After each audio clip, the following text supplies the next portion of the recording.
threat, demanding all American businesses to leave China, escalating the trade war.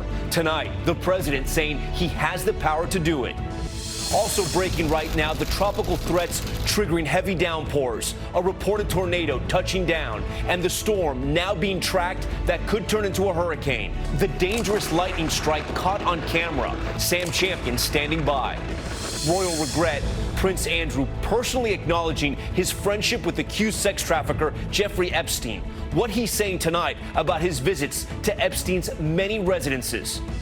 The verdict is in, the deadly confrontation in the parking lot. The shooter claiming self-defense, now facing up to 30 years behind bars. The moment caught on surveillance, jurors say helped them make up their minds. Violent turn, high tensions in Hong Kong, the dangerous escalation between protesters and police. They've given warnings to the crowd and now going ahead. Our correspondent on the ground right in the middle of those clashes. Plus, time to buy?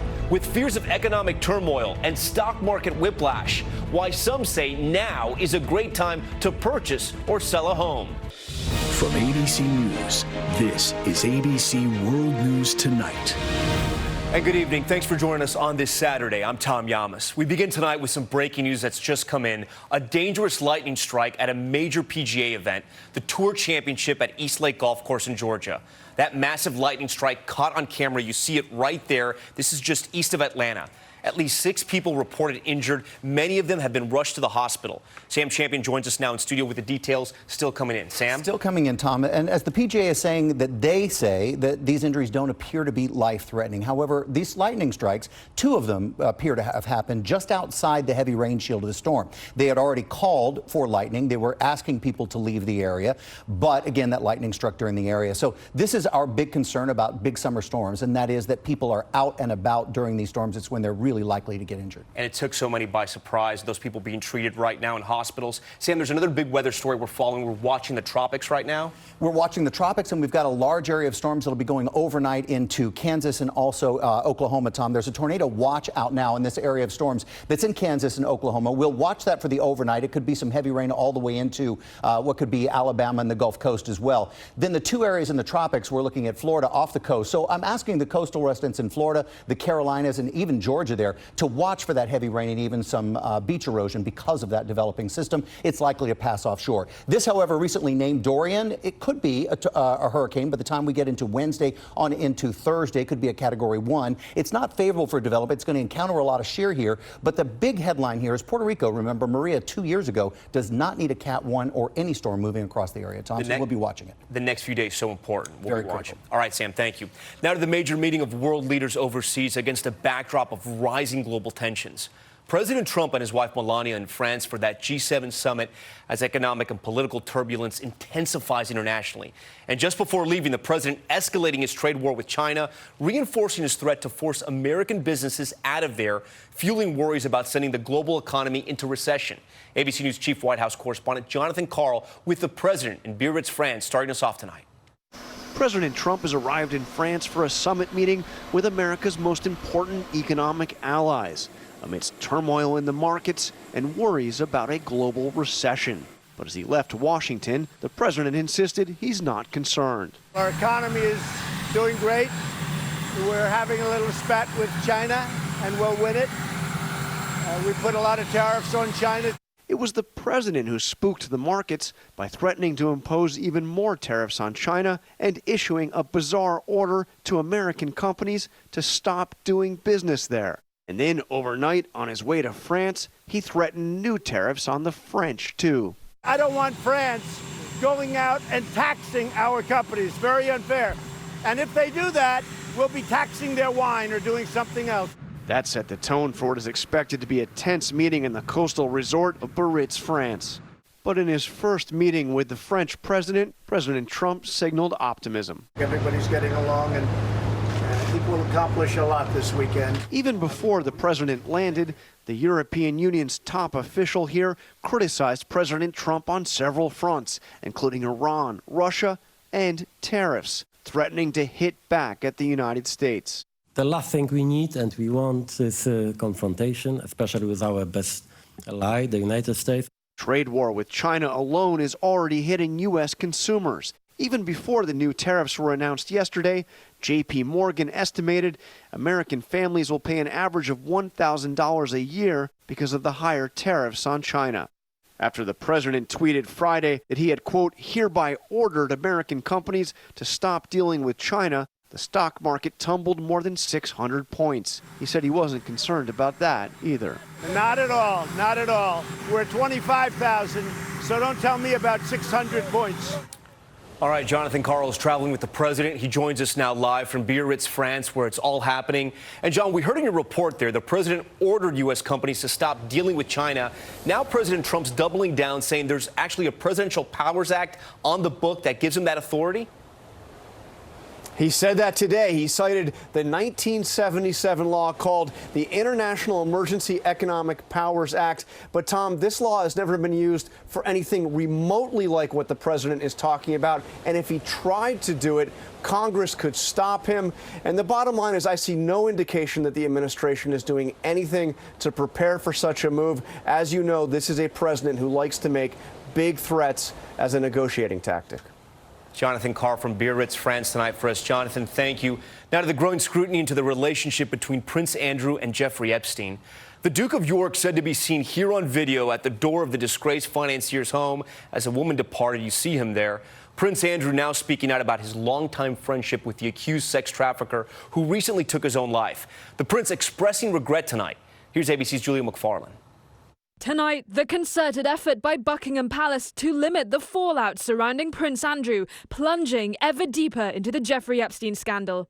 The palace releasing a lengthy statement directly from the Duke, admitting new details of their friendship. I met Mr. Epstein in 1999. During the time I knew him, I saw him infrequently and probably no more than only once or twice a year. I have stayed in a number of his residences.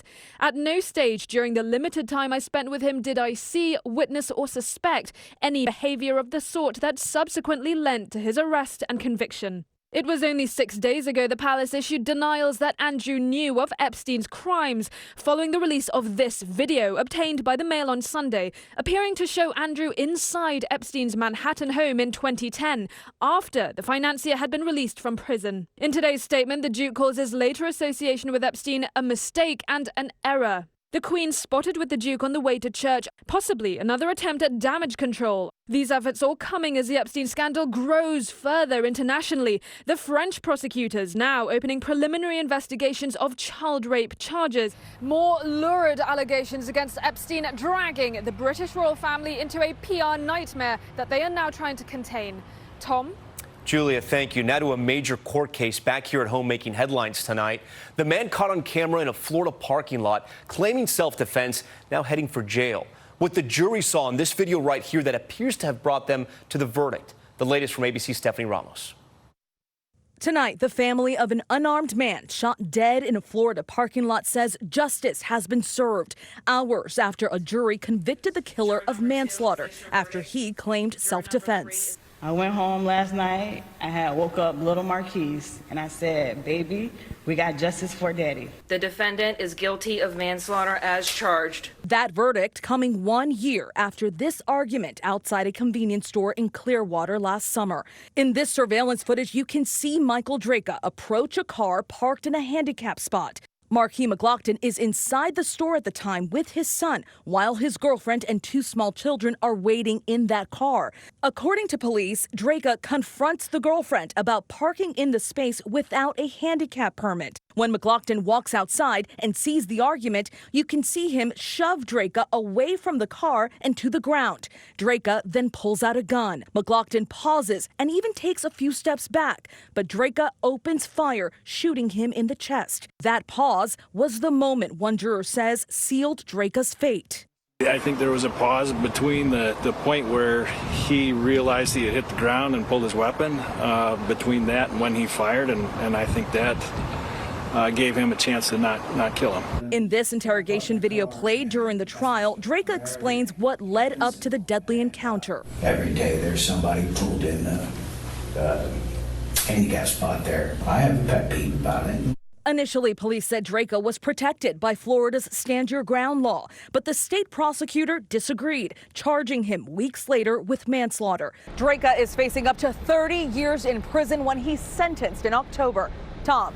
Stephanie Ramos for us tonight. Stephanie, thank you. Next to the stunning images coming in from overseas, those high-tension Hong Kong protests between demonstrators and police dragging on since June, taking a violent turn tonight.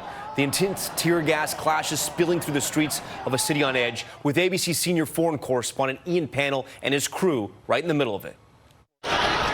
Tonight, violence returning to the streets of Hong Kong as the fight for this city's future grows. In the last few moments, one of the riot police has come forward, aiming his gun as if he's going to fire some tear gas. We've seen rocks coming in from the crowd. Just moments later, the police charge, thousands of protesters fleeing. They've given warnings to the crowd. They're now going ahead with tear gas, with batons, with riot shields. Let's have a look at them over there. You can see them going over the wall and all the protesters running. The crowd's fighting back, throwing anything they can. Sticks, bottles, bags, a homemade bomb exploding into flames at the feet of police. This protester dragged and beaten with a baton, taken away blooded and in handcuffs. This sharp escalation following relatively peaceful demonstrations for almost the last 2 weeks. Just across the border, the Chinese military continues staging exercises, a thinly veiled threat. Tonight, Hong Kong leaders strongly condemning the protests, but more are expected Sunday. The question, will there be more violence? Tom? Ian Pannell right at the center of those violent confrontations. All right, Ian, thank you. Next to the turbulent economic picture back here at home, the dropping Dow and other indicators giving some cause for concern. But some consumers are cashing in, upgrading from renting their home to buying one. Why some experts say now may be a great time. Here's ABC's Clayton Sandell. A new recession may be coming, but right now might be the right time to buy a home. Let's go take a look. Lauren Maloney is hoping to go from renter to first-time homeowner. We love Denver. We love the walkability of Denver. We love being able to walk to restaurants, bars, all of that kind of stuff. Her realtor, Dave Christie, says plummeting mortgage rates are helping convince potential buyers to finally jump into the market. If someone bought a house today at the average price of any house in Denver, as opposed to 6 or 7 months ago, they're saving $250 to $300 a month. Average rates are down about 3.5% on a 30-year fixed, but it's still a seller's market. Prices are high in Denver. Because high demand from more buyers like Maloney means competition for the lower supply of homes currently for sale.